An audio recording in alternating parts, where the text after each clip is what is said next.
निफाडला सभा आहे महाविकास आघाडीची. पण मी इथे नाशिकमध्ये आलेलो आहे चांदोडच्या सभेसाठी. आणि राहुल गांधी नाशिकला उद्या येत आहेत. नाशिकला त्यांचं स्वागत शिवसेनेकडून जोरदार पद्धतीनं व्हावं. नाशिक हा शिवसेनेचा बालेकिल्ला आहे. नाशिक ही वीर सावरकरांची भूमी आहे, ऐतिहासिक भूमी आहे. त्याच्यामुळे नाशिकला शालिमार चौक ना आमचं कार्यालय आहे, तिकडे जिल्हा प्रमुख सुधाकर बडगुजर, महानगर प्रमुख विलास शिंदे आणि हजारो शिवसैनिक तिथे उपस्थित राहतील आणि राहुलजींचं स्वागत करतील असा साधारण कार्यक्रम ठरलेला आहे. त्यांच्या यात्रेतसुद्धा ते सहभागी होते. कारण नाशिकमध्ये आल्यावरती आम्ही यजमान आहोत, वी आर होस्ट, आणि त्यांचं यथोचित स्वागत होईल नाशिकमध्ये. ती तयारी सुरू आहे. शिवाजी पार्कवर समारोप होणार आहे ह्या यात्रेचा. उद्धवजी पण असतील, परंतु अशी टीका होते की बाळासाहेबांनी शिवतीर्थावरनं काँग्रेसवर टीका केली, आज तिथेच त्यांच्यासोबत उद्धव ठाकरे आणि आपण सर्व राहणार असं जे म्हणतात त्यांनी या देशाचा इतिहास समजून घेतला पाहिजे. या देशात लोकशाही आहे, या देशात लोकशाही आहे. एकमेकावर आपण टीका करत असतो, पण जेव्हा देश संकटात असतो, संविधान लोकशाही संकटात असते, तेव्हा मतभेद विसरून आपण एकत्र यावं लागतं. जे आमच्यावर टीका करतात त्या भारतीय जनता पक्षाच्या लोकांना मी सांगू इच्छितो की 1978 साली आपण सगळे एकत्र का आला होतात, मतभिन्नता असूनसुद्धा, आणि जनता पक्षात का सामील झाला होतात? कारण तेव्हाही असं वाटलं की लोकशाही, संविधान आणि देश संकटात आहे, आणि आताही तीच परिस्थिती आहे.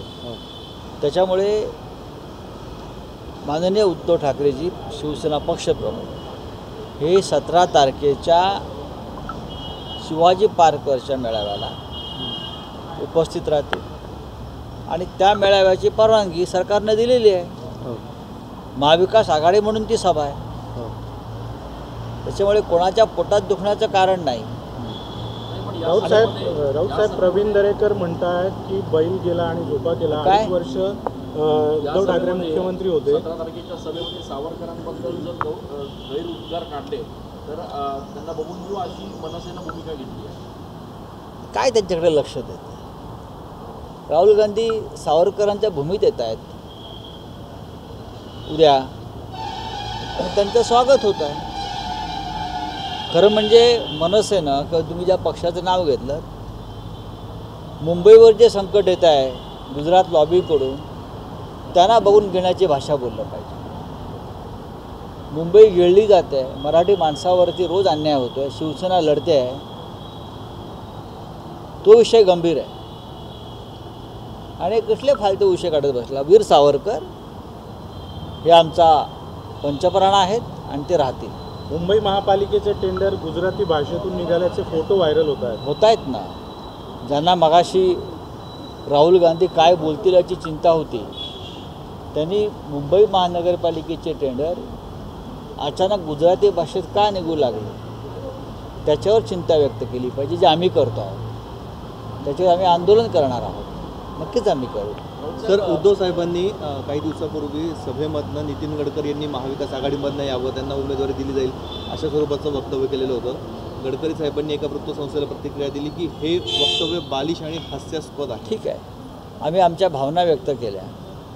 मराठी माणसाचा, दिल्लीतल्या मराठी माणसाचा अवमान होऊ नये आणि तो आम्हाला सहन झाला नाही, आणि मराठी माणसाला असा अवमान सहन करण्याची सवय नाही.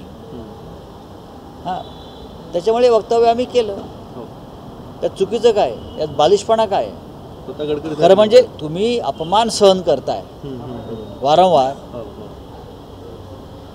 हे आम्हाला दुःख आहे.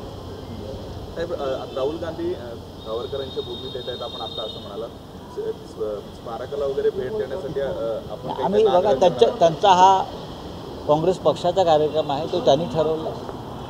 भारत जोडो न्याय यात्रा ही देशभरात त्यांनी चालवली. अनेक ठिकाणी आम्ही त्यांच्या यात्रेत सहभागी झालेलो आहोत. काश्मीर, पठाणकोट, ते आता महाराष्ट्रात येत आहे. त्यांच्या यात्रेचं स्वागत करणं आहे आमचं काम. साहेब, पण मागच्या यात्रेमध्ये ज्यावेळेस त्यांनी महाराष्ट्रामध्ये प्रवेश केला होता त्याच वेळेस सावरकरांवर टीका केली होती. हो, पण त्यानंतर काय झालं?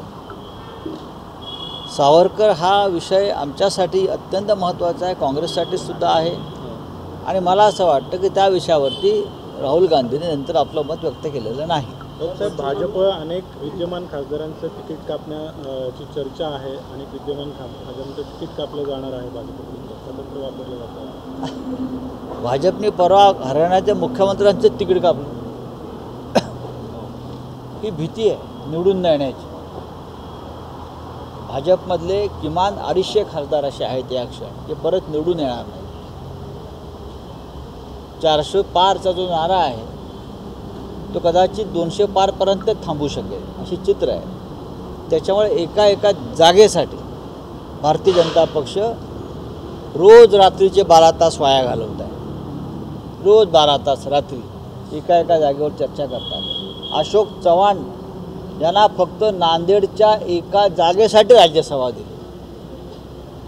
जी जागा भारतीय जनता पक्षाकडे आहेच ती जागा टिकावी म्हणून जर भारतीय जनता पक्ष एका नेत्याला राज्यसभा देत असेल काँग्रेस पक्षाचा, याचा अर्थ त्यांच्या मनामध्ये किती भीती आहे तुम्ही लक्षात घ्या. नाही, पण मग असं असताना काल तर श्रीकांत शिंदे यांनी थेट हेमंत गोडसे यांचं नावच जाहीर करून टाकलं. कुठली असं काही बघा, त्यांचा गट काय करतो त्याच्याशी आम्हाला काय पडलं.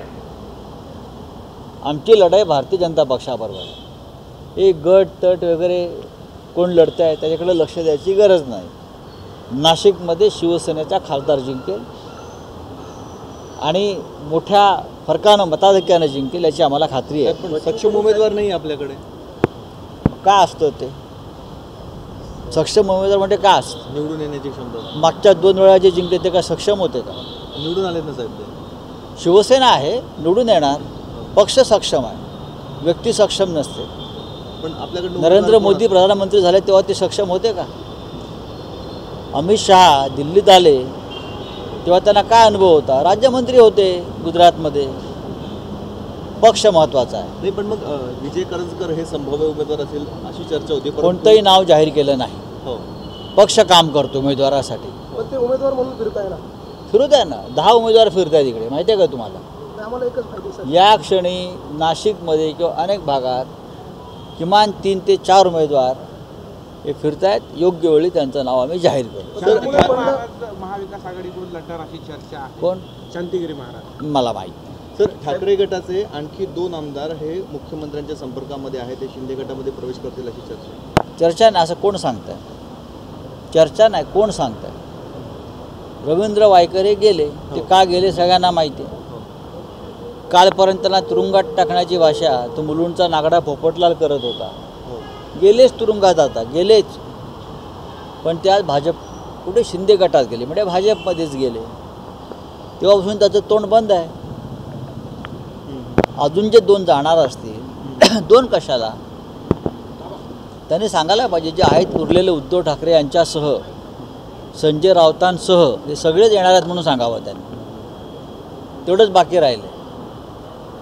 ठीक आहे. बच्चू कडूंनी असं मला म्हटलं माहिती. की मतदान जे आहे ते EVM चला. घेता मतपत्रिकेवरच घ्यावं.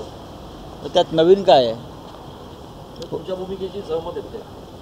आमच्या भूमिकेशी अख्खा देश सहमत आहे. मोदी आणि शहा सोडले तर.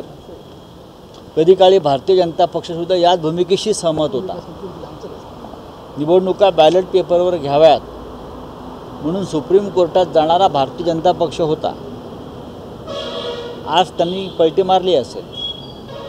आणि आमची कायम भूमिका आहे की निवडणुका बॅलेट पेपरवर घ्या आणि ग्रामपंचायतची निवडणूक जिंकून दाखवा.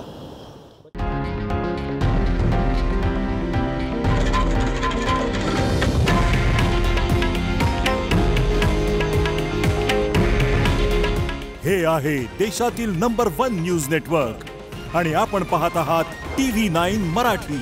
काळजी तुमची, हित महाराष्ट्राचं.